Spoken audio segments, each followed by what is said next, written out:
નમસ્કાર દોસ્તો, જય હિન્દ. લક્ષ્યમ એકેડમીમાં આપ સૌનું હું પિનાકિન મારું હાર્દિક સ્વાગત છે અને તમારા માટે મસ્ત મજાનો એક નવી ભરતીને લઈને વિડીયો લઈને આવી ગયો છું. સ્પેશિયલી આ ભરતી છે એવિએશન ડિપાર્ટમેન્ટની અંદર, એટલે કે આઈજીઆઈ એવિએશન સર્વિસની અંદર આ ભરતીની જાહેરાત કરી છે. બરાબર છે મિત્રો. અવારનવાર હું આપના માટે નવા ભરતીના વિડીયો લાવતો રહ્યો છું. એ જ રીતે આ નવો વિડીયો છે અને એવિએશન ની અંદર જવા માંગતા, એરપોર્ટ્સ ની અંદર જે છે એ નોકરી કરવા માંગતા ઉમેદવારો માટે એક મહત્વનો વિડીયો છે. આ વિડીયોને અંત સુધી જોજો. નવી જાણકારી પણ મળશે અને નવી માહિતીઓ પણ મળશે. બરાબર છે. અને જો વિડીયોને ગમે તો એક વખત લાઈક પણ કરી દેજો. વાત કરીએ તો આઈજીઆઈ એવિએશન સર્વિસ ની અંદર જે છે એ નવી ભરતીની જાહેરાત કરવામાં આવી છે. બરાબર છે. કઈ ભરતીની જાહેરાત છે? તો એક છે લોડર અને બીજી છે ગ્રાઉન્ડ સ્ટાફ. બરાબર છે. ગ્રાઉન્ડ સ્ટાફ અને લોડરની ભરતીની જાહેરાત કરી દેવામાં આવી છે. બરાબર છે. ખૂબ જ મોટી સંખ્યામાં આ ભરતીની જાહેરાત કરવામાં આવેલી છે. કુલ કેટલી ભરતી છે ખાસ જોઈએ તો પહેલા airport ground staff, airport ground સ્ટાફની ભરતી છે. કુલ કેટલી છે? 1017 જેટલી. 1017 જેટલી ભરતી બહાર પાડવામાં આવી છે. એની સાથે લોડરની ભરતી. બરાબર. લોડર કે જ્યાં ઓનલી જે છે એ પુરુષ ઉમેદવારો એપ્લાય કરી શકે છે. એની 429 જેટલી જે છે એ ભરતી જાહેર કરવામાં આવેલી છે. ત્યાર પછી વાત કરીએ ક્વોલિફિકેશનની. એરપોર્ટ ગ્રાઉન્ડ સ્ટાફના જેટલા પણ ઉમેદવારો છે જે ફોર્મ ભરવા માંગતા હોય તો 12 પાસ ઉપર, ધોરણ 10 અને ધોરણ 12 પાસ ઉપર આ ભરતી આવેલી છે. એરપોર્ટ ગ્રાઉન્ડ સ્ટાફ માટે ધોરણ 12 પાસ ઉપરની ભરતી છે. 12મું ધોરણ પાસ કરેલું અથવા તો અબવ હોય એ બધા લોકો આની અંદર ફોર્મ ભરી શકે છે. એજ લિમિટની ખાસ વાત કરું તો 18 થી 30. બરાબર. એજ લિમિટ 18 થી 30 વર્ષની રાખવામાં આવી છે. અને સેલેરીની વાત કરીએ તો 25,000 થી 35,000 ની સેલેરી જે છે એ તમને આપવામાં આવશે. ત્યાર પછી લોડરની વાત કરીએ. લોડરની અંદર માત્ર 10 પાસ ઉમેદવારો. બરાબર. જે લોકો એરપોર્ટ્સ ની અંદર કામ કરવા માંગે છે એ બધા મિત્રો માટે મહત્વનો વિડીયો છે. બરાબર છે. લોડરની અંદર જો તમે 10 પાસ કર્યું હોય તો તમે બધા જ લોકો આની અંદર ફોર્મ ભરી શકો છો. એજ લિમિટ 20 થી 40 વર્ષની આપવામાં આવી છે.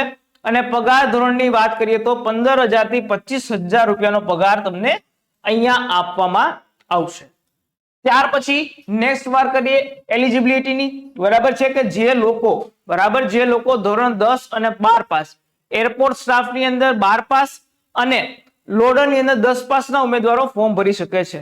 પરંતુ એરપોર્ટ સ્ટાફની અંદર મેલ અને ફિમેલ બંને ફોર્મ ભરી શકે છે. અને લોડરની અંદર માત્ર ને માત્ર મેલ ઉમેદવારો જે છે એ ફોર્મ ભરી શકે છે.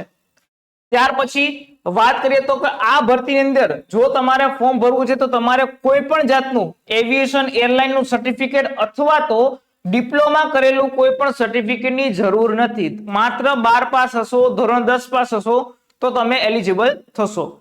ધોરણ 10 પછી આઈટીઆઈ કરેલા સ્ટુડન્ટો છે એ પણ આની અંદર ફોર્મ ભરી શકે છે. એરપોર્ટમાં જવા માંગતા હોય, નોકરી કરવા માંગતા હોય એના માટે પણ આ મહત્વપૂર્ણ વિડીયો છે. પરંતુ અહીંયા એક વસ્તુ ચોખ્ખું કીધેલી છે કે ભાઈ કોઈ પણ ઉમેદવારને એજ રિલેક્સેશન આપવામાં આવશે નહીં. જે અહીંયા ઉંમર લખી છે 20 થી 40 અને 18 થી 30, એ જ ઉંમરના લોકો આની અંદર ફોર્મ ભરી શકે છે. ત્યાર પછી નેક્સ્ટ વાત કરીએ તો નેચર ઓફ ધ વર્ક, એટલે એરપોર્ટ ગ્રાઉન્ડ સ્ટાફનું વર્ક શું રહેશે. બરાબર છે.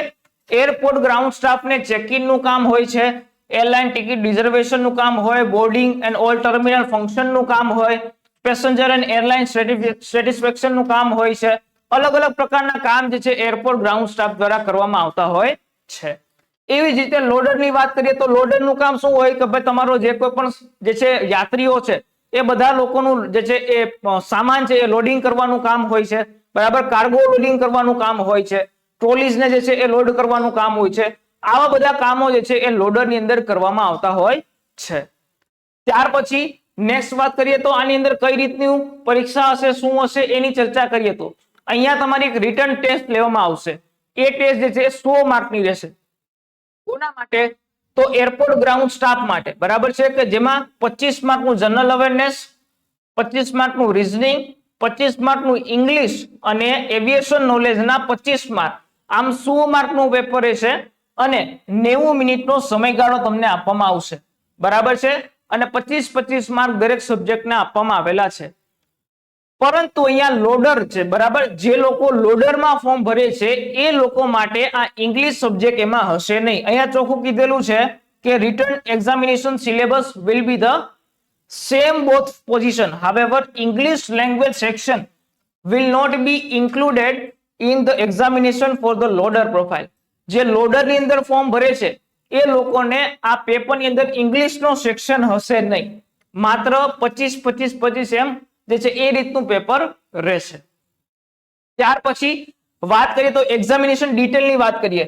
પેપર 100 માર્ક નું હશે, દરેક પ્રશ્નનો 1 માર્ક આપવામાં આવશે અને અહીંયા આ પેપરમાં ખાસ બાબત એવી છે કે નો નેગેટિવ માર્કિંગ, કોઈ પણ પ્રકારનું નેગેટિવ માર્કિંગ જે છે એ રહેશે નહીં. પરંતુ આ પરીક્ષા તમારી ઇંગ્લિશ અથવા તો હિન્દી, બરાબર છે, ઇંગ્લિશ અને હિન્દીમાં રહેવાની છે, ગુજરાતીમાં તમારું પેપર રહેવાનું નથી, બરાબર છે. આટલી વસ્તુ તમારે કરવી પડશે. ત્યાર પછી નેક્સ્ટ વાત કરીએ તો આ આઈજીઆઈ એવિએશન સર્વિસ જે છે, બરાબર છે, એની અંદર જે છે એ ફી શું રહેશે. આની અંદર તમારે ફી ભરવી છે, ફોર્મ ભરવું છે તો શું ફી રહેશે? તો બધા જ લોકો માટે સેમ ફી છે, જે 350 રૂપિયા જે છે એ ગ્રાઉન્ડ સ્ટાફ માટે છે અને 250 રૂપિયા જે છે એ લોડર માટે તમારી એક્ઝામિનેશન ફી તરીકે તમારે ભરવી પડશે. અહીંયા કોઈ પણ જાતનું અલગ રાખવામાં આવેલું નથી કે ભાઈ જનરલ ને વધારે, ઓબીસી ને ઓછા, એવું કોઈ પણ જાતનું જે છે એ રાખવામાં આવેલું નથી, બરાબર છે. ત્યાર પછી કઈ કઈ જગ્યાએ વેકન્સી છે એની વાત કરીએ તો આંધ્રપ્રદેશ, તમિલનાડુ, તેલંગાણા, મહારાષ્ટ્ર અને ગુજરાત. ગુજરાતની અંદર કઈ કઈ જગ્યાએ વેકન્સી છે તો અમદાવાદ, પુણે, વડોદરા અને રાજકોટ, આ 4 એરપોર્ટ ઉપર આની જે છે એ ભરતી કરવામાં આવશે. ત્યાર પછી કઈ રીતે તમે આની અંદર ફોર્મ જે છે એ ભરી શકો છો એની ખાસ ચર્ચા કરું તો જેની અંદર આનું ફોર્મ ભરવા માટે તમારે www.igieaviationdelhi.com ની વેબસાઇટ ઉપર જવાનું છે અને એની ઉપર જઈને તમારે આનું ફોર્મ જે છે એ તમે ભરી શકો છો. આ ફોર્મ અત્યારે સ્ટાર્ટ થઈ ગયા છે અને આ ફોર્મ ભરવા માટે જે છે તમને 21 સપ્ટેમ્બર 2025 સુધીનો સમયગાળો આપવામાં આવ્યો છે. 21 સપ્ટેમ્બર રાતના 12 વાગ્યા સુધી તમે આ ભરતીના ફોર્મ ભરી શકો છો. એટલે ગુજરાતના જે કોઈ પણ આપણા મિત્રો છે એ બધા એરપોર્ટની અંદર નોકરી કરવા માંગતા હોય તો એ બધા જ લોકો માટે આ મહત્વનો વિડીયો છે. ફોર્મ ભરી દેજો અને જે છે એ તમારી નોકરીની તૈયારી પણ શરૂ કરી દેજો, બરાબર છે. ત્યાર પછી સિલેક્શન પ્રોસેસ કઈ રીતની રહેશે એની ખાસ ચર્ચા કરીએ તો પહેલા તમારી રિટન ટેસ્ટ લેવામાં આવશે અને એના પછી તમારું જે છે એ પર્સનલ ઇન્ટરવ્યુ લેવામાં આવશે, બરાબર છે. આ પર્સનલ ઇન્ટરવ્યુ હિન્દી અને ઇંગ્લિશમાં જ લેવામાં આવશે. કેમાં? હિન્દી અને ઇંગ્લિશમાં. પરંતુ આ ઇન્ટરવ્યુ જે છે એરપોર્ટ સ્ટાફ માટે છે, લોડર માટે કોઈ પણ જાતનું જે છે ઇન્ટરવ્યુ રાખવામાં આવેલું નથી. માત્ર ને માત્ર તમારા જે છે એ પેપર ઉપરથી તમને સિલેક્ટ કરવામાં આવશે. ત્યાર પછી based on combined performance of the written test, બરાબર છે, and personal round of interview, એ રીતે જે છે એ બંનેના માર્ક, તમારી રિટન ટેસ્ટ અને તમારા ઇન્ટરવ્યુના માર્ક જે છે એ કેલ્ક્યુલેટ કરી અને એના પછી તમારું સિલેક્શન કરવામાં આવશે. પરંતુ અહીંયા ચોખ્ખું કીધેલું છે કે તમારા પેપરના 70% માર્ક ગણવામાં આવશે અને તમારા ઇન્ટરવ્યુનું વેઇટેજ 30% ગણવામાં આવશે.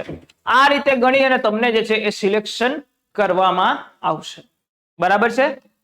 તો આ રીતે જે છે એ તમારી આઈજીઆઈ એવિએશન ની અંદર જે છે એરપોર્ટ સ્ટાફ અને લોડરની જે છે એ ભરતી આવી છે. આવી નવી અલગ અલગ ભરતીની માહિતી માટે તમે આગળ જોડાઈ શકો છો આપણી લક્ષ્યમ એકેડેમી ઓફિશિયલ, બરાબર, લક્ષ્યમ એકેડેમી ઓફિશિયલની ટેલિગ્રામ ચેનલ છે એની અંદર જોડાઈ શકો છો, જેમાં તમને નવી નવી ભરતીઓની નવી નવી જાણકારી પણ મળતી રહેશે. એટલે ગુજરાતના જે કંઈ પણ મિત્રો છે ધોરણ 10 પાસ ના હોય, 12 પાસના વિદ્યાર્થીઓ માટે મહત્વની તક છે. એરપોર્ટની અંદર સરસ મજાની જોબ કરવા માટેની તક આપવામાં આવી છે. જે લોકો દ્વારા જે છે આમાં ફોર્મ ભરવું હોય તો આ વિડીયો જોઈ અને ફોર્મ જે છે જરૂરથી ભરી દેજો, બરાબર છે. તો આવા નવા ભરતીના વિડીયો સાથે હું તમને મળતો રહીશ. ત્યાં સુધી મને રજા આપો. જો આ વિડીયો ગમે હોય તો લાઈક કરજો, ચેનલ પર નવા હોય તો સબસ્ક્રાઇબ કરી દેજો. મળીએ છીએ બીજા કોઈ નવા વિડીયો સાથે. ત્યાં સુધી મને રજા આપો. જય હિન્દ, જય ભારત.